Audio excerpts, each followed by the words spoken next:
Hello, YouTube. Hope our voice holds out. We always say that we have suffered so much in the past few years. We blame it on whatever lung problems we got. We're not blaming on smoking either. We didn't have this crap till the COVID thing hit. Anyway, this is my wood chisel, my nice one made in Germany.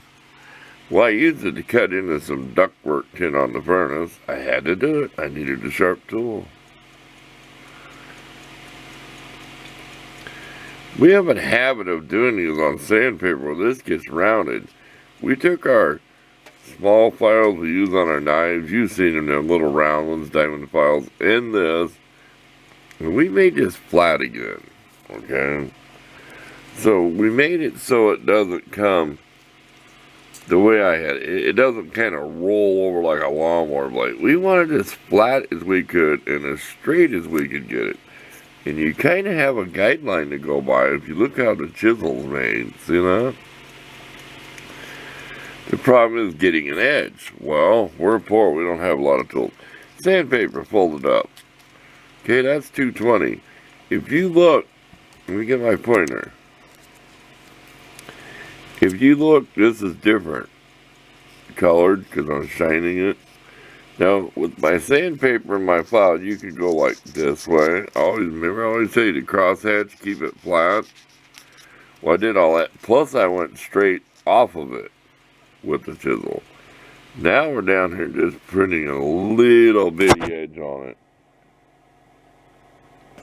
And what we'll do is, when we get this pretty sharp with the sandpaper, like, you know, say we went down like this, we're going to take our file and lay that back a little more. Because we don't want this blunt edge, like I said, like a lawnmower. We don't want just a little micro edge. The whole thing is supposed to be like an edge. If I remember right, on a wood chisel, it should be all like, what they say, on one level plane. You know, you should just drop off of the edge. So we'll do some more filing. Short video, we'll be back. I hope I'm explaining this close enough. You can use a block of wood, something like I do. You can hold it in your hand. Sitting in the house doing it in a chair is just too hard on me. You cannot get, it's okay for like a pocket knife, but something this aggressive, back off.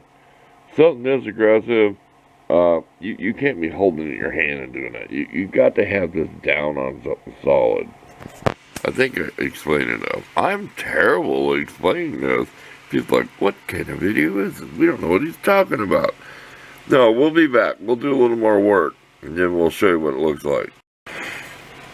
Okay, I think I explained it back. Now, this is 220 sandpaper. That's the finest I got, which is good enough. And I know this is not how you professionally sharpen a chisel, but that's what the video is going to sharpen your chisel with a piece of sandpaper. Now, what I'm going to do is, I'm going to diamond file, okay? And what we're trying to do now is not to touch this. We know this is a sharpened edge. I always say that in knives. Don't work on here when you're doing the profile. We're going to work on shaping this, okay? Because there's still a little bit of hump right in here of making this flat all the way here to here. And you'll see that by what the pattern is with the file or the sandpaper. So we will be going out this edge again, but don't be going like this. Don't be like grind your edge out. Try to stay. I know this ain't high enough. You know, don't go like this on your edge. Don't take it off. Try to stay so you're just barely touching it. I can't lift this dang thing up to show you what I mean. I've only got two hands. You know what I mean. You know, don't go like that and take the edge back off. You know, stay like this. You're taking the metal off back here, the same as a knife, but there's only one side to this. That's what confused. I'm so used to doing knives, see, I can't explain this. So we're going to work with the diamond file now. We're going to take this all back, and we're going to go straight. We've already did enough angles, back and forth, to level this out. Like I said, it's pretty darn straight. You got the pattern of the chisel to go by. Get back here a ways. It's all about having the right amount of light. At nighttime, I have a lamp by my chair, and I can be in the dark with just a little bit of light hitting that edge, and I can sharpen knives and stuff because you're just looking for the direction that the scratches are going, more or less. It just don't focus nowhere up close like this thing used to. We will snap a photo of this. We'll do it right about right now. Okay, can you see what I mean? Can you see where the file's hitting here and up here, but it's not touching here? We're still trying to lay this, but if you know what I mean. There's 2 songs from the 80s that has the line, you know what I mean. Can you tell me what they are? Because one of them I didn't know. One of them is "Shove Me in the Shallow Water." I can't tell you who sings it, female singer. And the other one has the lyrics, her and Bobby were stepping out. You know what I mean? I can't sing it. I'll probably get a strike. You don't want to hear me sing. Anyway, I got this jacked up. Oh, I've got this to scrape wood already. See it? See that dust down there? Said I don't have a belt sander right at my disposal right now, and I'd still screw it up, even on a disc sander.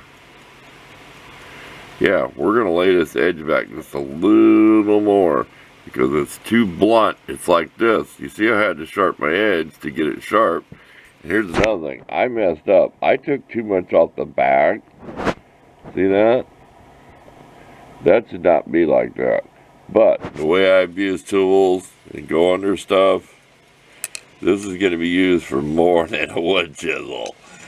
I said I already cut through ductwork pipe on a furnace with it. Oh, it went right through it like butter. And I even used a steel hammer. Yes, I did. Go ahead, yell at me. There's little bitty marks on here. It's going to get used. This is so nice with chisel. I want to show you this. See the pointy tang in there? Can you see it in there? That's a squared tang that's driven in there. That weird round looking part, that's plastic. Right there. That's not no metal, I don't think. That's just how the plastic turned out from drilling it. You know, I say you drill one hole, drill one. So I don't know how they put that taper in there like that, but I'll try to get it closer for that so you can see that in better detail how it's shoved in there. Okay, back to work.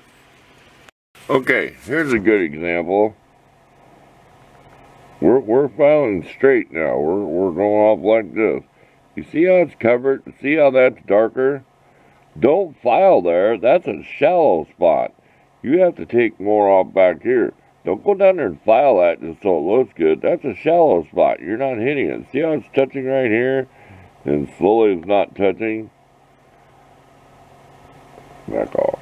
See that? Oh, that's perfect.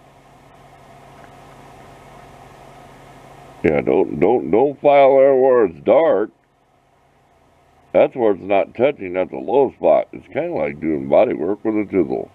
Anyway, let's do some more work. I hope this is helping somebody who wants to try this with a file. Because you don't need a file like this. You could use probably a regular one. This is very hard steel. I'm going to show that off. I gave $10 for this at a flea market store. I said I had it scraping wood. You can kind of see some of the sawdust and stuff laying here, but when we're done, we'll be able to scrape this clean. You watch. I'm going to scrape on a little more. This is my test block. See where I pound on stuff? And I got my steel one. Back to work again. Get this done. It's too long a video. Okay, believe it or not, we're almost done. And when you file, you don't have to file straight. You can go on an angle. But if you do that, makes you go back and do another angle, the crosshead. But you can file straight on carefully to get this level. Pretty good. I haven't really touched the edge. Oh, and the corners. I always say that. Take these corners off.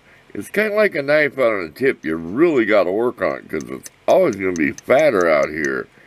It's always going to want to dip down naturally. If you take this stuff off, you know, get over there and take them corners off of that.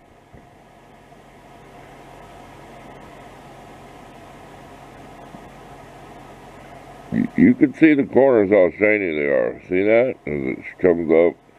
Oh, and around your corner. See that? You don't want your wood chisel digging in on the corner. Do that when you first start putting what I call a profile on here. Do it by hand, even if you have a belt sand or something. Actually get rid of that corner. Back off. I said, I messed up. This should not be like this. And there's nothing I can do. I may try to take this back further to flatten that out, but that should not have an edge going that way like a knife with the edge on both sides. But I tend to do that because when I'm digging with the wood chisel, I find out that sometimes I'm always up like this anyway. And it doesn't matter for what I do. I'm not a woodworker. I may chisel out, like say you're putting in a door lock or something, or chisel on a hunk of wood. See the stains on that? It wasn't really rusted laying around, but it's something that's been in there. Oh, this is just all sandpaper. See that? Whatever grit you like to whatever finish you like. I left this alone as factory grind, and I've taken 150 and 100 of that blue sandpaper is the best, and put lines there because it's a tool that's going to get used. It's not going to be polished. So you just want a nice finish that looks like the factory took it to a belt sander or something. You can see it's reflective. You can tell what it's doing to the camera. Okay, we'll be back when we're finally ready to end this video. And make sure you look at all the pictures, because I might, ooh, there's a pretty good shot showing how that's. Well, lunchtime's over. That's the over lunchtime whistle if you can hear it.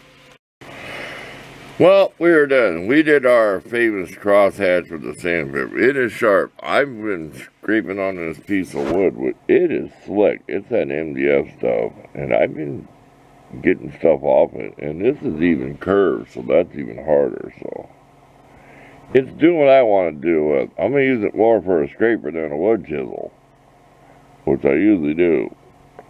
So thanks for watching. We're out of here. Look for the pictures.